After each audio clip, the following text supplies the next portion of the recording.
The question that Yeats' poem puts is whether there is a genealogy of the class liberated by the Irish Revolution, well, which includes a relationship to source or not.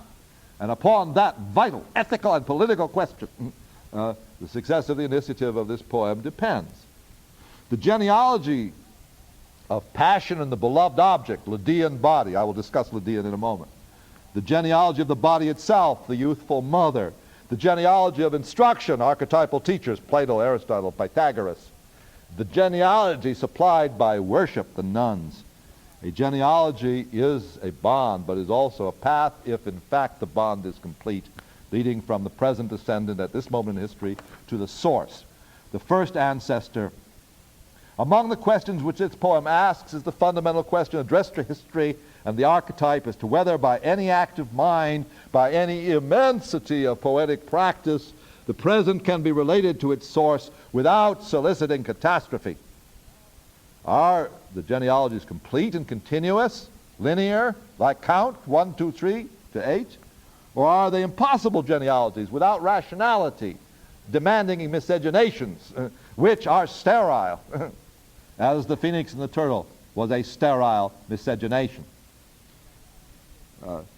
Are any of these genealogies, these histories of reproduction, reproducible as actual states of affairs? Or are they in fact merely traces of arbitrary acts of self-naming without authority? The question asked among school children is whether there is any possible world in which poetic knowledge can come to pass as a form of life, any possible world in which it is we can pass from history to the primal scene of civilization where the value of presence is reproduced and returned back again undeformed. One way to ask this question is to inquire, just practically, of the voice of the poem, whether it can conduct us from beginning to end of the poem and still keep us convinced that the speaking voice which utters the poem follows the path of its words from history to the archetype that poetic knowledge knows. If you can't speak a poem, then the poem is not true. If the voice is not continuously capable of registering the notation, as it were, if it's an unplayable work by the instrument of voice, there is something fundamentally criteriological that enters in. And the unplayable score of the poem is a score blocked from actualization on the site on which it is intended to be actual, that is to say, in the speech of a person. Yeats'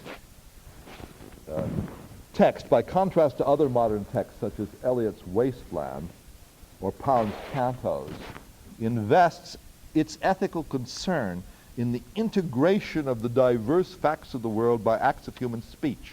What can be produced as the voice of a man or woman lies in the genealogy of humanity and can be reproduced for good or ill as a human state of affairs. I personally, your teacher for this moment, know no criterion for poetic success more certain than that which judges the capacity of the poem to produce the effect of undeformed personal presence when spoken. Listen then to the poem with the thought that the poem comes to judgment in the voice among school children. I walk through the long schoolroom questioning. A kind old nun in a white hood replies. The children learn to cipher and to sing, to study reading books and history, to cut and sew, be neat in everything in the best modern way. The children's eyes in momentary wonder stare upon a 60-year-old smiling public man.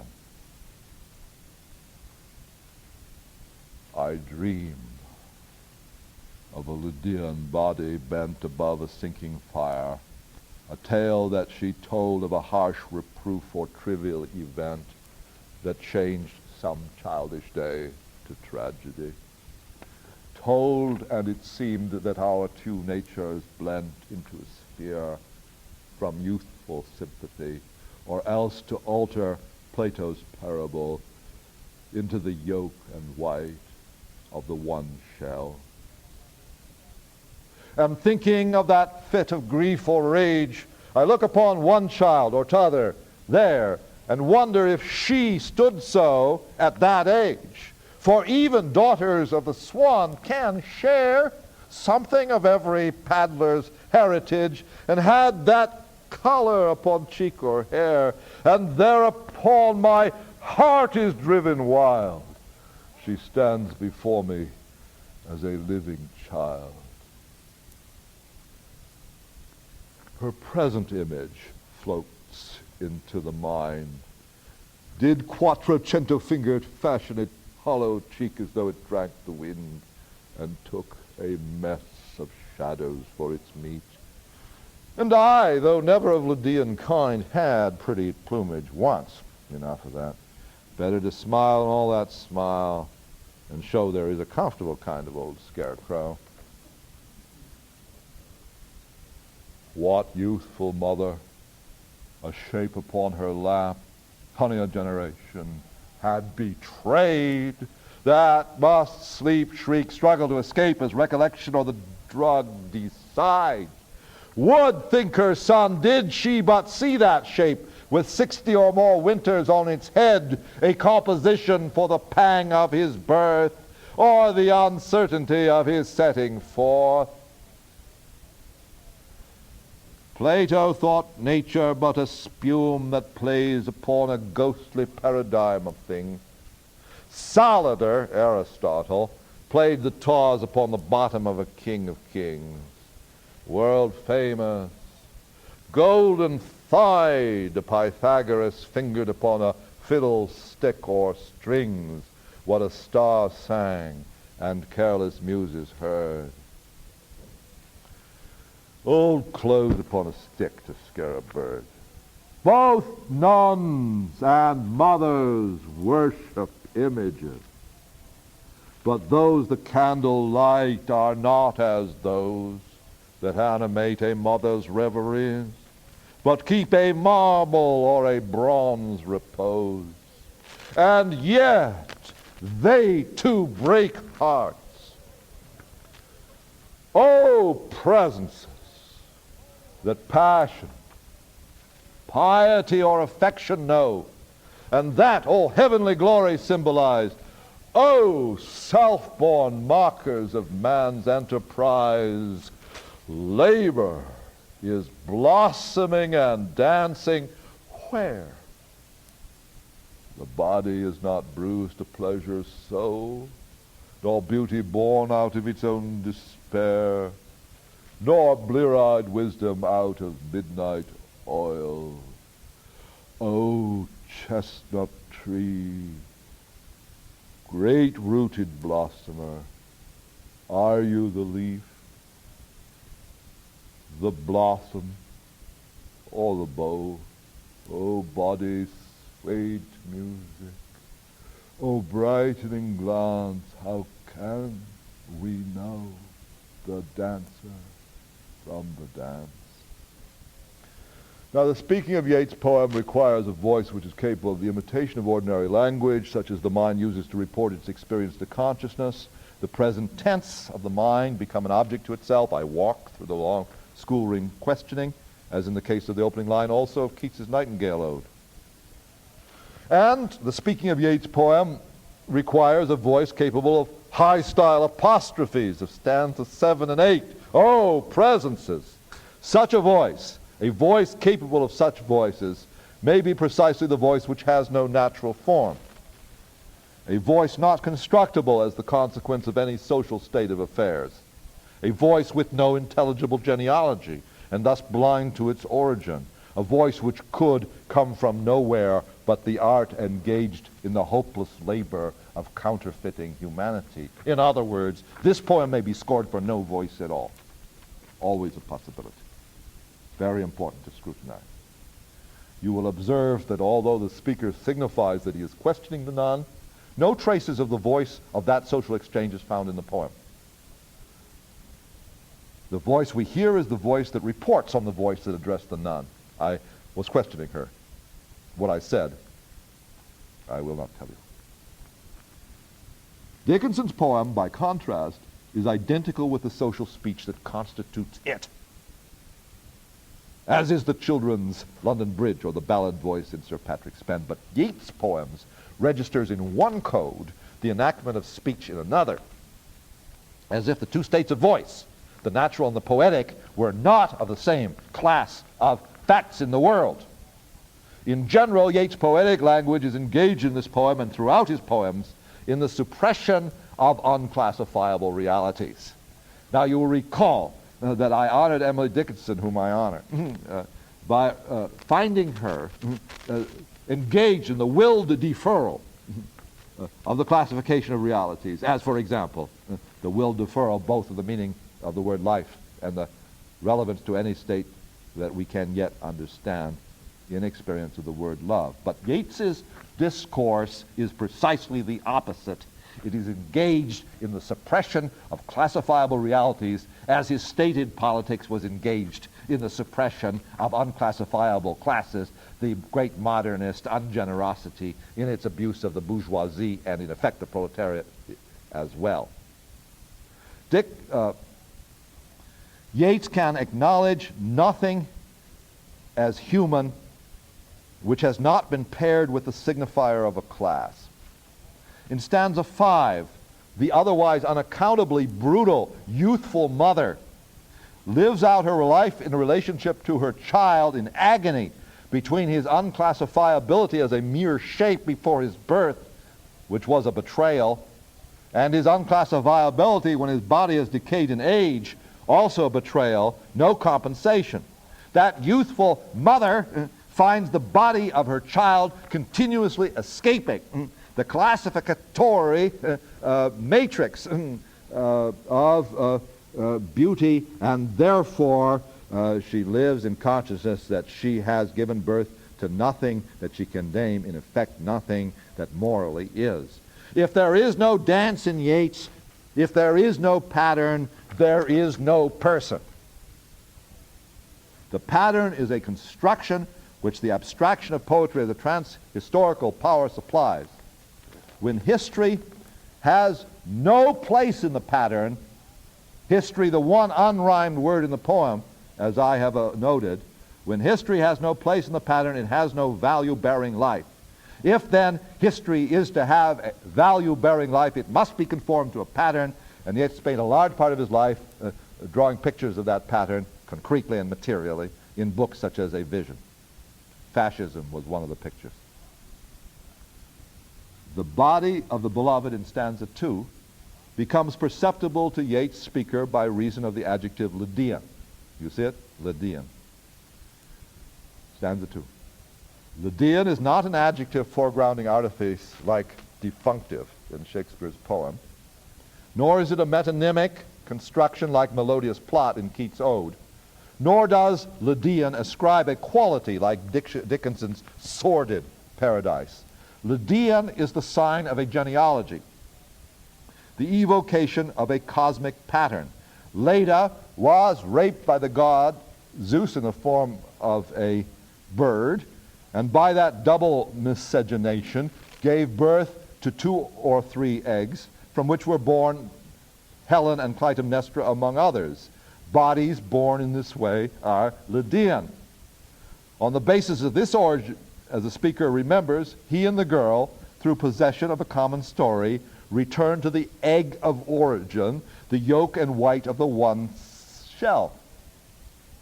The question arises, however, in stanza 3, whether there is any genealogy with an operable logic which includes both the Lydian body and the unrhymable natural bodies of the schoolgirls, who remind Yeats of his girlfriend and bring her to mind with heartbreaking vividness. She stands before me as a living child. If there is no operable logic, if in fact the God-bird-girl copulation is not repeatable as an historical state of affairs, then there is no operable relationship or open road between the archetype or classification of reality and any real state of affairs. And if that is the case, then the project of the reinstatement of poetic knowledge on the basis of the joining of the accident and the archetype of history and its source is a project to which this poet has no solution as a problem. If there is no operable logic by which the present state of affairs can be included in all its particularity in the typologies and patterns of Yeats' archetypes, then poetic knowledge is a wild and unusable, and as it turns out, a dangerous assault upon the world. The generative crisis of this poem among school children is the uncommunicability of the mind with the body to which it is tied, and therefore with the whole human world, realized as a consequence of the body's decline through age from intelligible pattern, and by analogy, the decline of the whole human world as a result of its increasing distance from source. The beloved, because in old age she resembles a class of images which preceded her, because she was a subject of art who had the good fortune to resemble her image, quattrocento finger, meaning the paintings of Da Vinci, derives sustenance from shadows, though she's still unforgivable. Enough of that. But the speaker is at the edge of the non-recognition of his own image, for which he can only find the powerless category of scarecrow. The man is experiencing his own cancellation as his body departs from the paradigm of the strong and beautiful body by which he identifies bodies which are acknowledgeable and value-bearing. He is watching himself grow a meaningless fact in a universe to the meaning of which he can no longer aggregate his image. Neither Plato, the idealist, nor Aristotle, the realist, nor Pythagoras, master of the third order of truth, can supply the substantiating pattern or archetype of the aging body. Modernity, like old age, is defined as the disappearance of the self from the system of representation which the star sings. Stanza 7 states this central modern loss, not as the death of the archetypes or images, because in Yeats they cannot die, but as the heartbreaking loss of access to them. The agony of the modernism that Yeats displays is the problematization or blocking of the access to the archetype. There is in Yeats an afflictive consciousness that the archetype lives. There is, however, a tragic sentiment that the archetype can no longer be put in service of humanity, that the archetypal schoolroom will never return its vitality to any actual teaching transaction. The synchronicity of the poem, the sense in which all stanzas are at once and each stanza is a box filled and refilled, is defeated by the relentless diachronicity through timeless counting of narrative, this irreversibly, after that, never returning.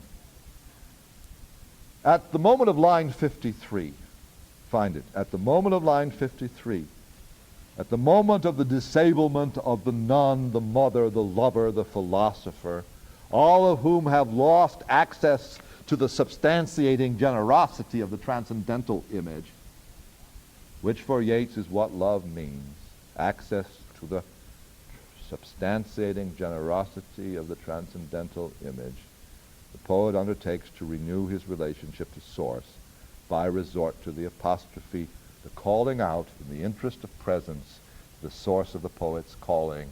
O presences that passion, piety, and affection know.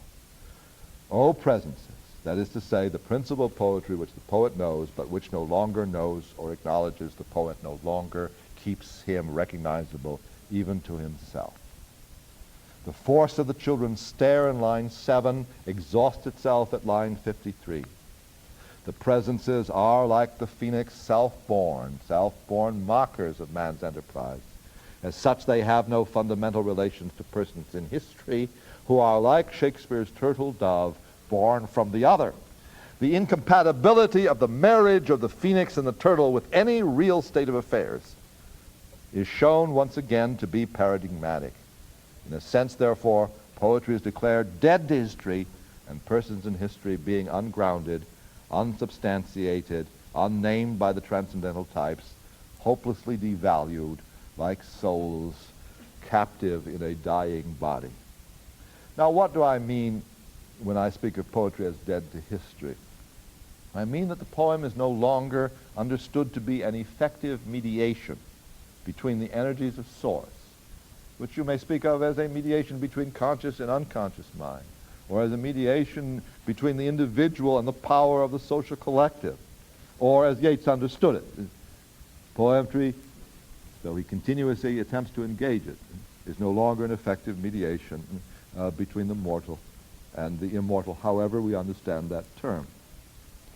The poem is in fact a trace, not of an effective practice, but a trace of the loss of the effective practice of mediations, and contains in its forms and integrations no rules for regulating the relationship between the archetype and history, no open pathways of access which can be traversed in both directions between transcendence and actual states of affairs.